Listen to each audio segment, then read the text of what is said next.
everyone, and welcome to my French gel polish workshop. In this workshop I'm going to teach you all the do's and the don'ts of how to create the perfect French gel polish. I really hope you enjoy it, so let's get started.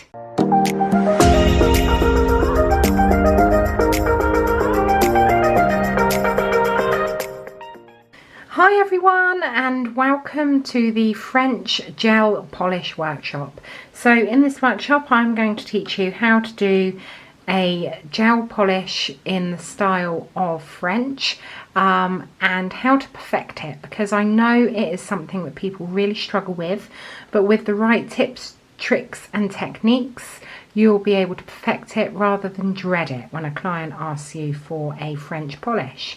So as you can see, I have already prepared my tips and I have used a darker pink than I would normally use just for the purposes of the video, because I want you guys to be able to see the difference between the pink and the white. So this is more of a nude pink, and I've painted all 5 tips because I'm going to show you the do's and the don'ts to a gel polish.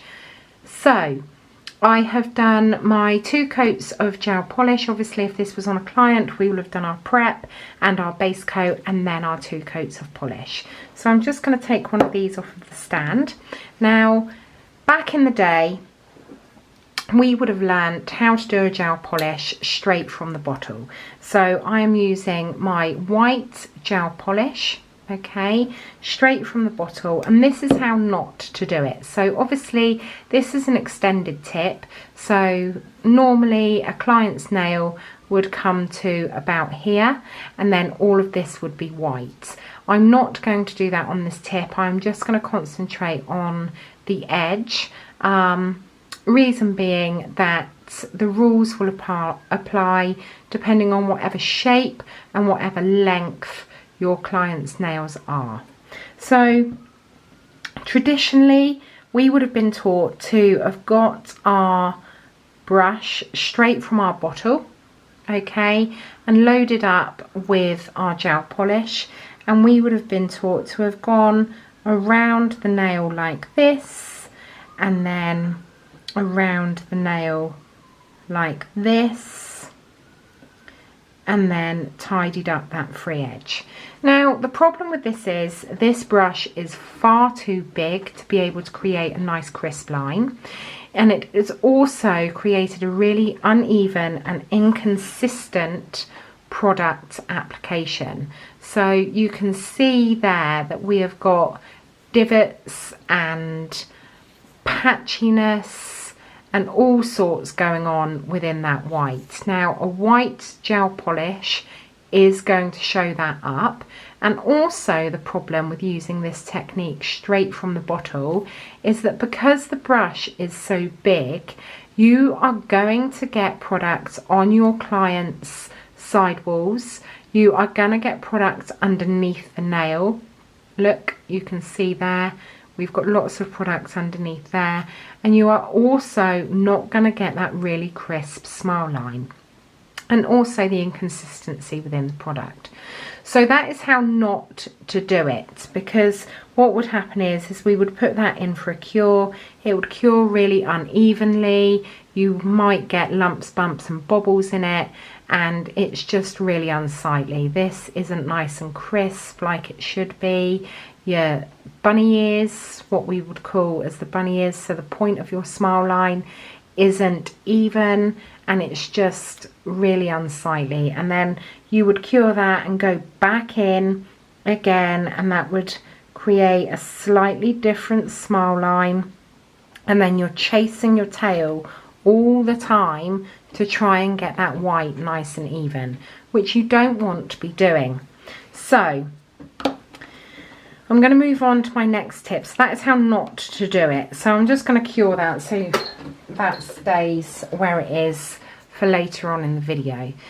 Now the way I do a smile line with my gel polish, whether it be the right or the wrong way, that is down for you to decide, but it never fails me and it always gives me nice and even consistent smile lines with my gel polish. So I actually decant a little bit of my whites onto my palette. Okay, and the first thing I do is I go in with a dotting tool. Now what I want to do is to create almost like a template to be able to work from. So I'm using my smallest dotting tool, and I'm going to place 2 dots exactly where I want the points or my bunny ears of my smile line to be. So dependent on your client's length of nail, shape, and how extreme they want their smile line to be, then that is where you put your points. So you then want to give yourself a center point on the nail to work towards. Okay, so we've created like a V. Now when you get more experienced in doing this, you can do this with your mind's eye, but just for the process of the video, so you've got a visual, you can see exactly where I'm working to. So I'm now going to go in with my striping brush, and I'm going to create a frame to be able to work towards. So I'm going to go from my bunny ear point, okay, and this is just literally the frame. And we are going to bring that down to our center line. Okay, so we're creating that V. So this is what's going to give a nice crisp line to our smile line. Okay, now obviously that's a V, so if we're creating a geometric smile line, this would be perfect. We would just fill in this negative space here and this negative space here, and then jobs are good in, and we've created that V smile line. But we want to create that curved smile line. So now what I'm going to do, I'm going to come straight across and put in a straight line to cut off that V. Okay, then what I do is I go in with my Crystal Nails Phantom brush. Okay, so this has got a nice bit of body to it and weight to the brush, so it holds a nice amount of product. And I'm going to fully load up that brush, and I'm going to come down that side wall and free edge, and I'm going to fill out using the floating technique. So if you guys don't know what that is, make sure you check out the video of my brush techniques and mediums, and it explains all in there. And I fill in this negative space. So I create that frame, all right, along the side walls and that free edge, and then just fill in and float that product out to the line and the frame that we have just created. And then I also, making sure I cap that free edge while I'm doing it, fill in this negative space just in here. And by using the floating technique, we're creating consistency throughout our white. All right. Now, what I also see a lot of nail techs do is they go in and they load up their brush with gel residue wipe off solution, and they go back in on their smile line. You don't want to do that, because that's going to distort that really nice crisp line that we've created. Now what I'm going to do, I'm going to curve that corner ever so slightly and do exactly the same on the other side. So I'm not adding any more product, I'm just floating out that product that I've already got on there and floating it out to create a nice crisp line. Okay, making sure that I've capped that free edge, and we have got a really nice dramatic, I'm just going to point that out a little bit more, and we have got a really nice dramatic crisp smile line that's even. Okay, you can see how even that white is. There's no patchiness whatsoever. So I'm going to pop that in for a cure, and what I'm going to do is I'm going to show you another technique. So What some people tend to do is try and go in and create that smile line in one go, which you can do. So in my mind's eye, I've created a line here at my center point, and I have brought that curve from where I want my point down to that line. Okay, and then I'm going to do exactly the same the other side. So you will always find one side is easier to do than the other, and that will depend on whether you're left or right-handed. So doing it this way means that you are slightly more experienced in being able to judge where the central point is and where the point of your smile needs to be. Okay, and then I'm going to do exactly the same. I'm going to come down, I'm going to frame my side walls and my free edge. Okay, and then I'm going to load up with product and just float that product out. So I'm hardly touching the nail and just using the product that's in my brush just to help to disperse that product that's already on the nail, making sure that it's really nice and consistent and really nice and crisp. If there are any divots, then you can just remove those with your brush. You can take off the excess that's on your brush and allow your brush to soak up any excess of that product. So that is another way to create a really nice crisp smile line. Now another thing you can do is a geometric smile line. So this is touching on what we did earlier. So again, you can use your dotting tool or the tip of your brush, and you need to create your central point on the nail. Okay, and then where you want, so this one's going to be quite extreme, making sure that that's nice and even. Needs to come up slightly. There we go. Okay, so we've got our points nice and even, and then going in with our striping brush, starting at that point, laying the brush down and taking it to that central point on the free edge of the nail, and doing exactly the same on the other side. Now what you could do is go in and cure that so that it doesn't move anywhere, so that we've got a nice crisp line. So I'm just going to pop that in for a quick flash cure. So that's just 10 seconds to make sure that that product doesn't move anywhere. What I would also recommend to do when you're doing French is to flash cure each nail. So you're doing one nail on one hand, one nail on the next hand, one nail on that hand, one nail on that hand, so that you're limiting how much that product moves. Now I'm going to do exactly the same again, come down, and I'm going to, obviously your client's side walls would be there, and I'm going to create that frame and then float that product out. So what that line has done is it's created like a barrier, and it also means that if you do go over that line, because you've flash cured it, you can remove any mistakes.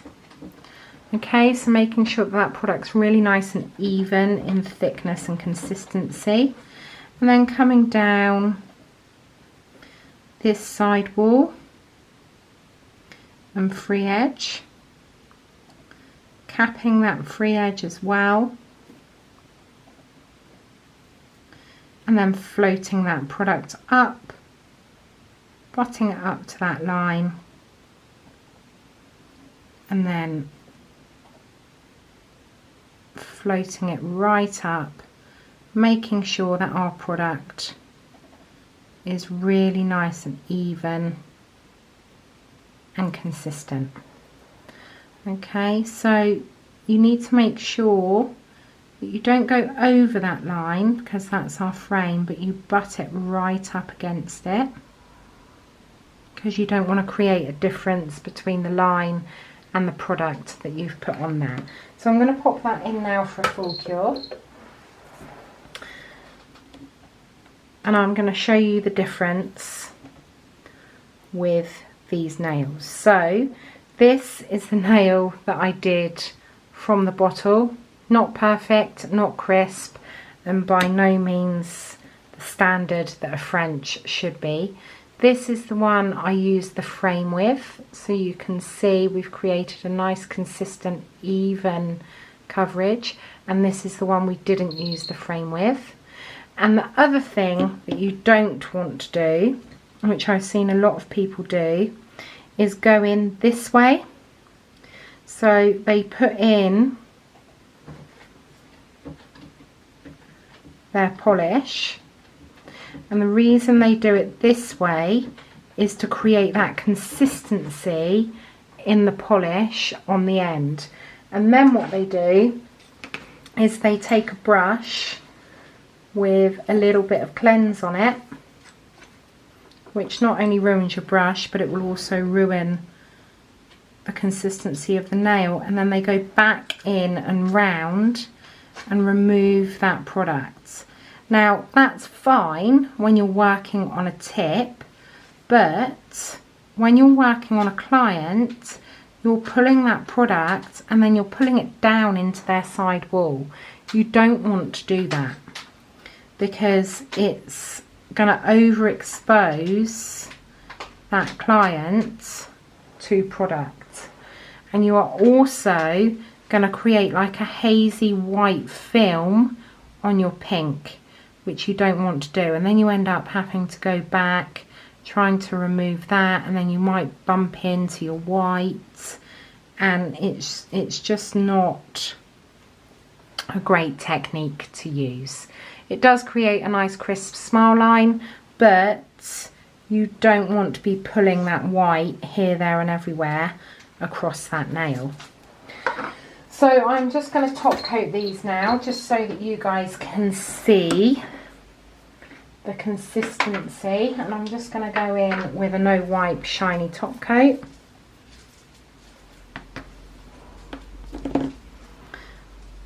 And what you can do as well, some clients like a softer white, so like the American French, so it's slightly creamier rather than the harsh white. You can by all means do that and still create a really nice crisp smile line.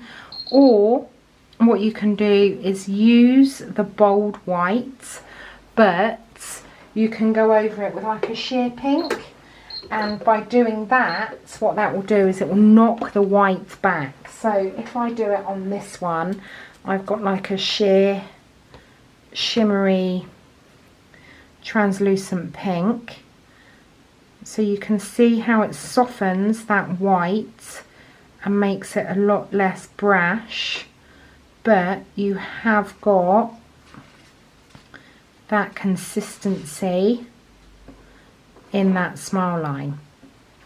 Now if we were to do that on a nail that had lots of peaks and troughs within the white, it would pool in the divots in the white and it would create an uneven white texture, which we don't want. So I'm just going to pop that in for a full cure, and I'm going to get my chevron or geometric French. Again, go in with a shiny no wipe top coat, and what this does is it helps to even out that texture as well, because obviously your white is an extra layer of polish and you need to even out that texture of the nail from the pink to the white. So I'm just going to pop that one in for a full cure. And I'm just going to top coat this one that we did the sheer pink on top of.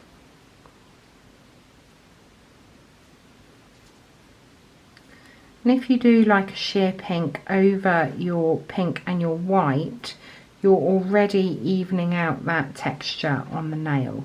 So it does help with the smoothness of the nail. But that's why it's so important to try and get your white on in one coat rather than doing lots and lots of coats, because also because the white is on the end of the nail, if you're creating more thickness on the end of the nail, you're going to be more likely to having chipping and product breakdown. But you can see that it's really nice and even and consistent throughout the entirety of the nail. So that one's going to go in for a full cure.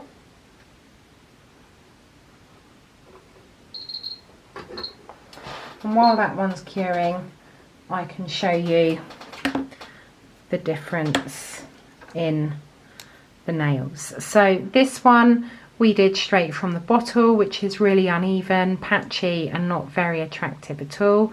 This is the one that we went back on, so try to rectify that smile line.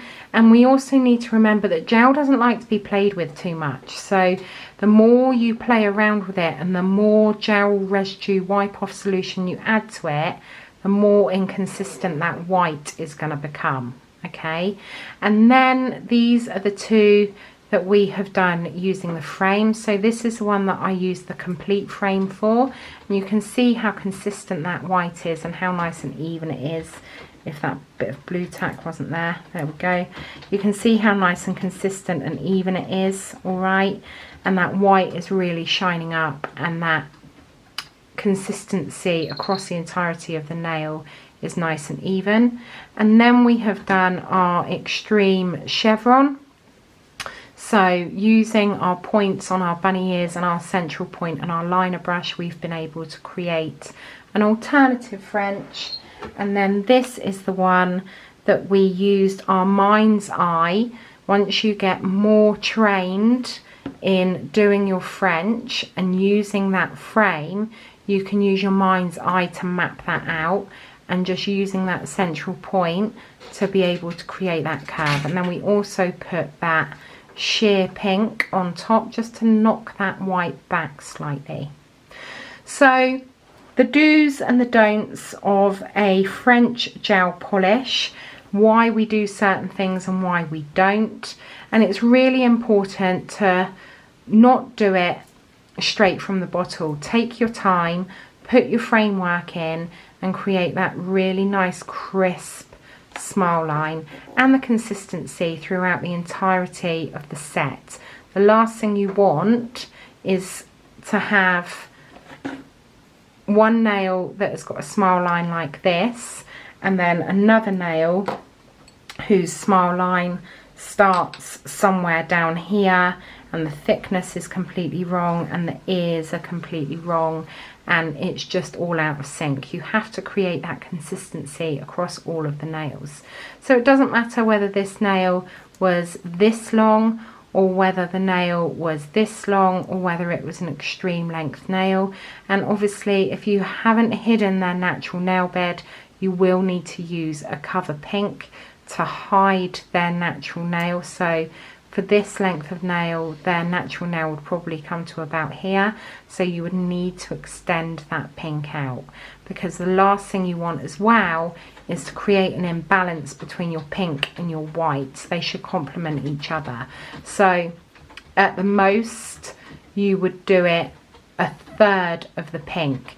So if that's your first third, that's your second third. So at the most you would come down to, I'm just going to pop a line on there, you would come down to here, because you don't want your white completely overbear your pink. So if you were coming to here, your smile would be like that.